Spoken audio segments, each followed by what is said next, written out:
Kila maonyesho ya Sabasaba yanapofanyika, simulizi zipo za tofauti ya kukumbuka zaidi kuhusiana na kile ambacho ulishuhudia na ukapitia pia katika maonyesho haya. Na leo tunasikiliza simulizi yake Banana Zoro, kufahamu zaidi kwa upande wake anasimulia nini ambacho anakikumbuka. Karibu sana Banana. Oh yeah, my sister. Asante sana, nimefurahi kuwepo hapa katika jambo hili kubwa. Bwana, miaka hii ni mara ya 49 ya maonyesho haya ya kimataifa, na mimi kuwa sehemu ya jambo hili kama balozi rasmi Tantrade na maonyesho haya, I say ni jambo kubwa sana, kumshukuru Mungu. Hivi mara ya kwanza kabisa unaingia kwenye maonyesho ya Sabasaba, unakumbuka ilikuwa mwaka gani? Ulikuwa na miaka mingapi na ilikuwaje?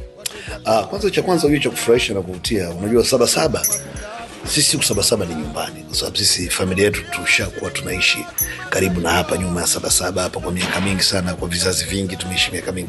Kwa mimi nimesoma mitaa hii, nimekuwa mitaa hii, nimecheza mitaa hii. Kwa hata mpaka baadaye nikaanza kuja, ni wakati nasoma naletwa nikiwa mdogo, mpaka baadaye nilipofika miaka 18 mzee wangu mzee Zaila Zoro akanitafutia kazi kwa rafiki zake fulani walikuwa nao na maonyesho wakati wa Sabasaba huko. Nikapata kazi ndani ya siku kama 7. Lakini kitu sio ninachokumbuka, sio ile kazi. Ninachokumbuka ni baada ya ile kazi. Sababu baada ya ile kazi nilipo ujira wangu, mshahara wangu wa kwanza nilipo wa Sabasaba. Ilikuwa shilingi ngapi? Bwana, kwa wakati ule si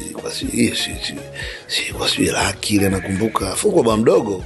Lakini kwa mzigo, yani mzigo ulikuwa mzito. Sasa mimi nilikuwa kama boss fan ambaye sijielewi.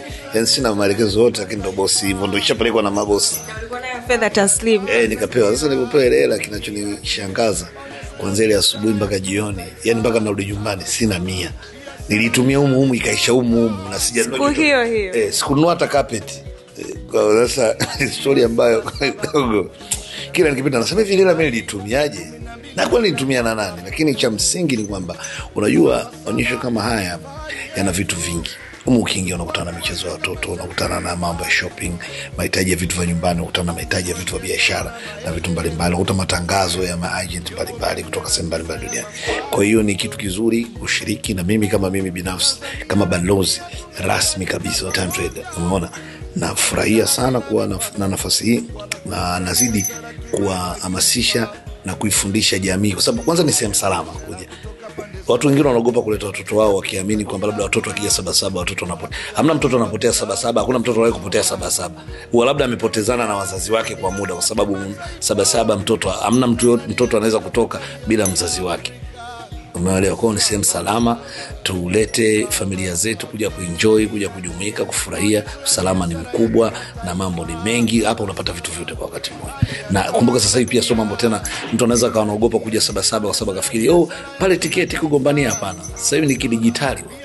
Kwa sasa hivi unaweza kuingia kwenye simu yako, ukaingia kwenye laptop yako, ukafanya mambo yote, ukakata tiketi zako na familia yako, ukifika pale kidijitali tu ndani. Anaingia ndani. Yeah. Sasa maonyesho ya 49 sasa na imekuwa ni miaka mingi.